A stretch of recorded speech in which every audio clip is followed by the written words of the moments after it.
The Pixel 10 Pro Fold gets by on great looks, charming software personality, and a more durable build than any other foldable on the market.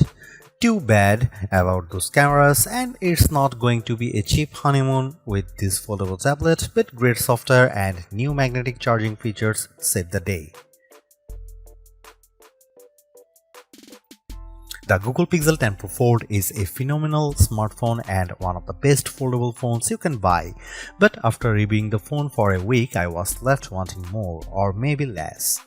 Big tablet foldable phones still have a hard time to justifying their mountain peak prices, and while I love Google's latest Pixel 10 family as a foldable phone, it just doesn't offer enough extra appeal to justify paying so much more for the privilege of a Google tablet inside. Before I talk about what I like or dislike about the Pixel 10 Pro Fold, I need to get the price out of the way because this is one of the most expensive phones you can buy, and it's even more expensive than most laptop computers.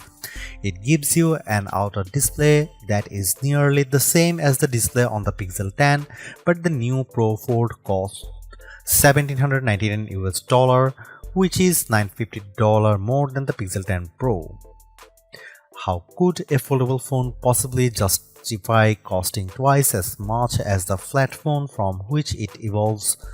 You can buy a Pixel 10 Pro and two iPad mini tablets for the same price as a Pixel 10 Pro Fold.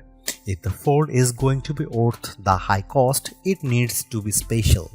It needs to be better choice than buying a phone and tablet separately. That means it needs to be thin and light, impossibly so. The magic trick of producing a tablet from within your smartphone is dazzling, but it only works if the folded phone is the size of a normal smartphone. Sadly, Google hasn't made the Pixel 10 Pro Fold any thinner this year. It's even taken a step back, while Samsung has blown us away with its super thin Galaxy Z Fold 7. To be fair, the Pixel 9 Pro Fold was the thinnest phone you could buy when it launched in 2024, but this is the year for thin phones, and the new Pixel Pro Fold has been snacking between meals. A foldable phone also needs to do things that a flat phone cannot do. The Pixel 10 Pro Fold doesn't just have a bigger display inside, it also folds in the middle, so you can use the two sides of different functions. You can also use the inner and outer displays as simultaneously. I wish there were a lot more features that took advantage of a unique foldable design, but sadly Google hasn't added much excitement to the Fold over the past few years. Now when you open the camera on the big inner display and take a photo, you will see the pic you just took on the half of the screen with the camera app on the other half. Big deal? Hardly. There is nothing the Pixel 10 Pro Fold lacks, nothing missing that I loved on the Pixel 10 Pro. The flat Pixel Pro phone is one of the best you can buy, but without adding standout features that take advantage and justify the cost of the folding display, the Pixel 10 Pro Fold is much harder to recommend than its flat siblings. If you are settled on a foldable tablet, there are only two phones worth considering: the Pixel 10 Pro Fold and the Samsung Galaxy Z Fold 7. I have both of these phones, and the differences are more interesting than I imagined. The Galaxy Z Fold 7 is technically superior in many ways. It's faster and has much better cameras than the Pixel 10 Pro Fold, but Google has some distinct advantages that are firsts for a foldable of this size. Foremost is the IP68 rating, which means the phone won't be destroyed by dust and sand. I don't know how Google did it, but the new hinge is more tightly sealed than ever before, and that means you can take the Pixel 10 Pro Fold to more places than the Samsung Galaxy Z Fold 7. Google also includes its new PixelSnap magnetic charging on the Pixel 10 Pro Fold, which opens a world of accessories including charging stands, wallet cases, and magnetic tripods. That also means my Pro Fold fit neatly into my world of iPhone MagSafe charging and accessories. The Galaxy can't do that. Finally, my disappointment over the lack of big screen features aside, the Pixel 10 Pro Fold is much more attractive and comfortable to hold than other big foldable phones like the Galaxy Z Fold 7. It keeps most of the Pixel 10 family design a winning look that Google refined this year and offers more durability and better battery life instead of shaving off another millimeter. I would recommend the Pixel 10 Pro Fold over other foldable tablets like the Z Fold 7 because I like those priorities, durability and battery life, and because Google's version of Android remains the most polished and friendly on any phone, foldable or flat. Still, despite its advancements, the Pixel 10 Pro Fold struggles to justify the premium price for its unique form factor, making the more affordable and traditional Pixel 10 Pro a better choice for anyone who doesn't have money to burn. In the past, I might have been more forgiving of subpar image quality from a foldable phone, but Samsung had to destroy expectations by slapping its full-grown 200 megapixel sensor on the Galaxy Z Fold 7. So now I want my $1,800 phones to have a good camera. Is that so wrong? The Pixel 10 Pro Fold camera is fine, but it isn't very good. Google is using the same sensors as last year, and that's not necessarily a bad thing. Apple famously uses the same Sony sensors for years on its iPhone models, and with experience, its camera developers continually refine the images you get from those cameras.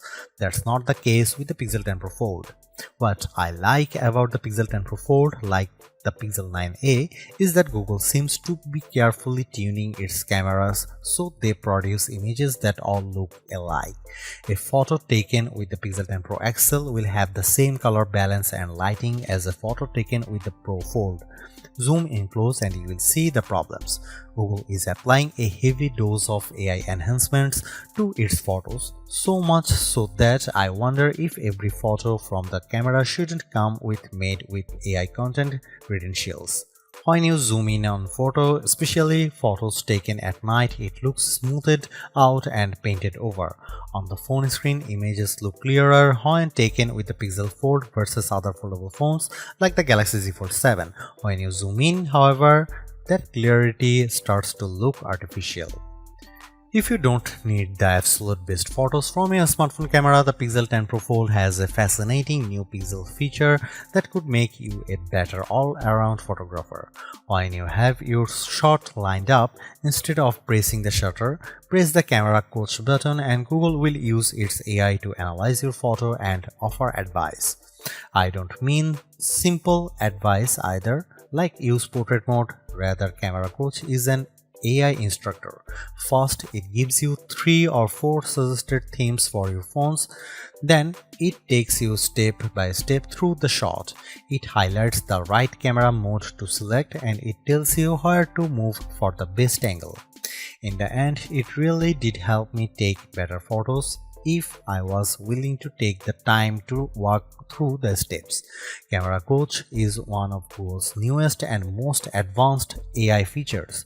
Sometimes it simply would not load, complaining of bad network problems, even though I had a few bars. Other times I just got a generic error. When it did work, Camera Coach was impressively astute and it produced interesting results. So I'm willing to be patient and hope this feature improves over the next few updates.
The Google Pixel 10 Pro Fold is a versatile foldable phone with impressively vibrant displays, a durable design, and better battery life than the Samsung Galaxy Z Fold 7 for $200 less.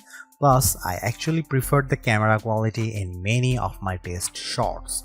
It's just too bad that Google's Foldable comes in a relatively thick and heavy device.